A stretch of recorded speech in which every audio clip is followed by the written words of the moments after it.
सबका साथ, सबका विकास और सबका विश्वास, ये नारा प्रधानमंत्री मोदी ने दिया। लेकिन 2024 के लोकसभा चुनाव में पीएम का ये नारा बेअसर साबित हुआ। मुस्लिम वोटरों को रिझाने के लिए बीजेपी ने न दूरी है न खाई, मोदी हमारा भाई, ये नारा बुलंद किया था। लेकिन इस नारे का रत्ती भर भी असर नहीं हुआ। और तो और कई मुस्लिम बहुल बूथों पर बीजेपी को एक वोट तक नसीब नहीं हुआ। तो अब बीजेपी फिर से हिंदुत्व पर लौट रही है। पार्टी विधानसभा उपचुनाव में अखिलेश यादव के पीडीए का जवाब हिंदुत्व से देने की तैयारी में। नमस्कार, मैं हूं संजीव चौहान। हमारी इस खास पेशकश में आप सबका स्वागत है। तो कहते भी हैं कि सुबह का भूला शाम को घर लौट आए तो उसे भूला नहीं कहते। तो कहा जा रहा है कि हिंदुत्व से भटकी बीजेपी फिर से अपने असल मुद्दे यानी हिंदुत्व पर लौट चुकी है। 10 विधानसभा सीटों के लिए बीजेपी ने कमर कस ली है। लोकसभा चुनाव में समाजवादी पार्टी की सफलता में पीडीए यानी पिछड़ा, दलित और अल्पसंख्यक की विशेष भूमिका रही। तो बीजेपी आरक्षण के मुद्दे पर पूरे चुनाव में घिरी रही। इससे बीजेपी ने हार पर मंथन किया, पूरा शुरू किया मंथन। कई नेताओं ने खुलकर तो कई नेताओं ने दबी जुबान में यह कहा कि सबका साथ सबका विश्वास से पार्टी को कोई फायदा नहीं हुआ। पार्टी के भीतर भी लोकसभा चुनाव के बाद चर्चा है कि मुस्लिम मतदाताओं ने एक मुश्त बीजेपी के खिलाफ वोट किया। ट्रिपल तलाक, सबके लिए आवास, उज्ज्वला योजना, फ्री राशन वाली योजनाओं के बाद भी बीजेपी को मुस्लिम वोट बिल्कुल नहीं मिले। कहा जा रहा है कि बीजेपी के कुछ नेताओं का मानना है कि जब हम किसी तरह का भेद नहीं करते, फिर भी मुस्लिम बाहुल्य बूथ पर जब एक भी वोट नहीं मिलता तो कष्ट तो होता ही है। तो लोकसभा चुनाव 2024 में 400 पार का नारा बीजेपी की ओर से लगाया गया, लेकिन इस बार पार्टी अपने दम पर बहुमत से भी दूर रह गई। तो इन नतीजों के बाद बीजेपी न सिर्फ अपने कोर एजेंडे पर लौट रही है, बल्कि यूपी में योगी सरकार की बड़ी परीक्षा भी होने जा रही है। विधानसभा उपचुनाव के लिए बीजेपी ने तय कर लिया है कि जातिवाद का जवाब हिंदुत्व के साथ दिया जाएगा। योगी आदित्यनाथ की गिनती बड़े हिंदुवादी नेता के तौर पर होती है। भगवा उनकी पहचान है, जिससे उन्होंने कभी समझौता भी नहीं किया। इस उपचुनाव में योगी पूरे फॉर्म में। योगी जानते हैं कि विपक्ष के पास उनके हिंदुत्व की कोई काट नहीं, लिहाजा योगी सपा पर जमकर निशाना साध रहे हैं। योगी ने एक कार्यक्रम में कहा कि जो बांग्लादेश में हो रहा है, वहां 90% जो हिंदू बचे हैं वो दलित समुदाय से आते हैं। इस मामले में जिनके मुंह सिले हुए हैं, इसलिए सिले हुए हैं क्योंकि उन्हें मालूम है कि बांग्लादेश का वो हिंदू उनके लिए वोटर नहीं होगा। उनकी रक्षा करना हम सभी का दायित्व है। उन्होंने जता दिया कि पार्टी अग्रेसिव हिंदुत्व पर ही चलेगी। वहीं बीजेपी के सदस्यता अभियान की कार्यशाला में भी उन्होंने कहा कि भाजपा जाति आधारित राजनीति नहीं कर सकती। राष्ट्रवाद के मुद्दे को लेकर ही उन्हें आगे बढ़ना है। सपा बसपा की तरह जातिगत राजनीति पर किसी भी सूरत में नहीं उतरना।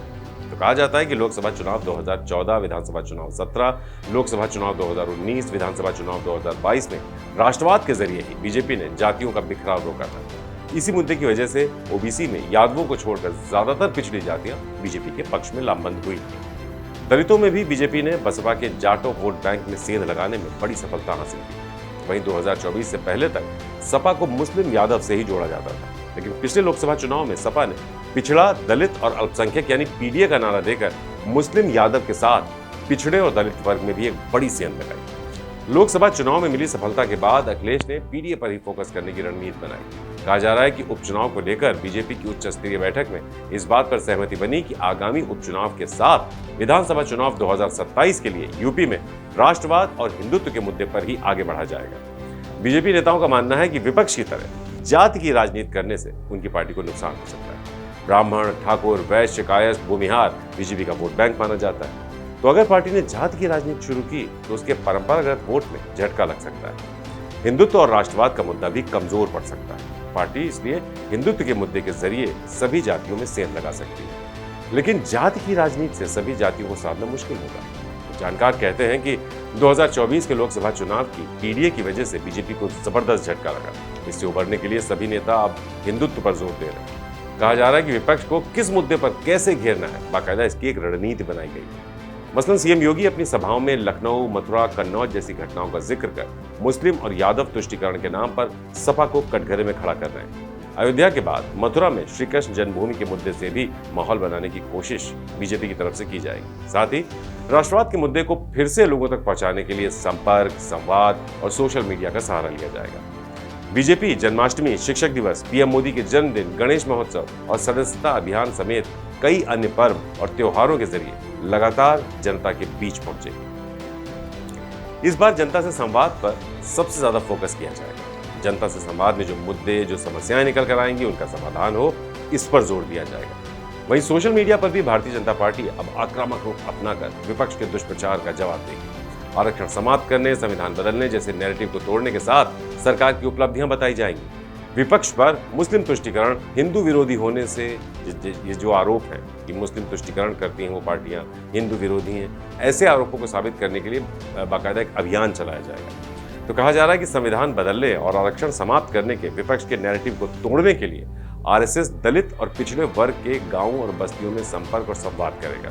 संघ के स्वयंसेवक बस्तियों में सामाजिक समरसता, भोज बैठकों और मिलन कार्यक्रम के जरिए बताएंगे कि संविधान बदलने का काम कांग्रेस नहीं किया है। कांग्रेस ने सुप्रीम कोर्ट के आदेश का पालन नहीं करने के लिए संविधान बदला।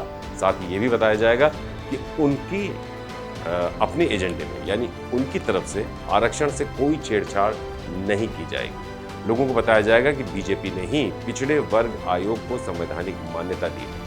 तो जानकार कहते हैं कि बीजेपी को यह देखना होगा कि 2014, 17, 19 और 2022 में सपा और बसपा के जिस कास्ट कार्ड को बीजेपी ने बेअसर कर दिया था, वो 2024 में फिर कैसे पनप गया। यूपी के पिछड़ों और दलितों को राष्ट्रवाद के मुद्दे के साथ उनका हित भी चाहिए। तो बीजेपी को पिछड़ों और दलितों के बीच ये संदेश देना होगा कि वो उनके लिए क्या क्या कर रही है। वही माना यह भी जा रहा है कि बीजेपी के लिए उपचुनाव की डगर उतनी आसान भी नहीं है जितनी वो समझ रही है। कई जानकारों का मानना है कि बीजेपी के सामने उपचुनाव और 2027 के विधानसभा चुनाव को लेकर कई सारी नई परेशानियां पैदा हो गई।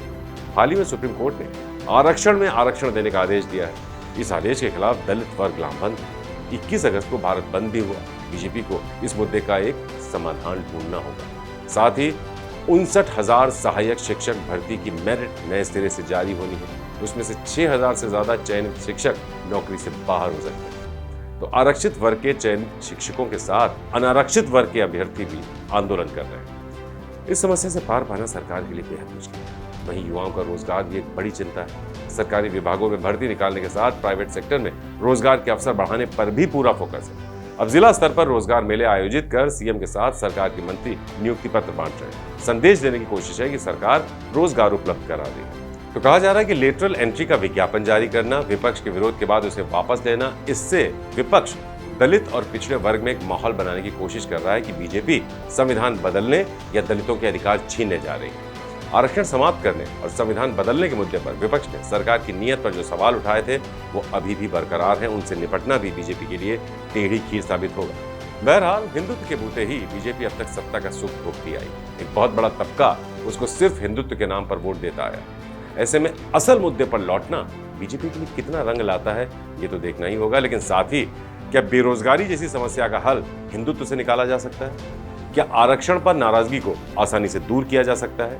ऐसे कई सवाल हैं जिनके जवाब बीजेपी को देने ही होंगे, वरना जो 2024 में हुआ वो 2027 में भी हो सकता है। नमस्कार। यूपी की हर खबर देखने और उनसे अपडेट रहने के लिए हमारे चैनल श्रेष्ठ यूपी को सब्सक्राइब और लाइक करें। साथ ही बेल आइकन को दबाना ना भूलें, जिससे हमारे हर वीडियो की जानकारी आप तक पहुंचती रहे।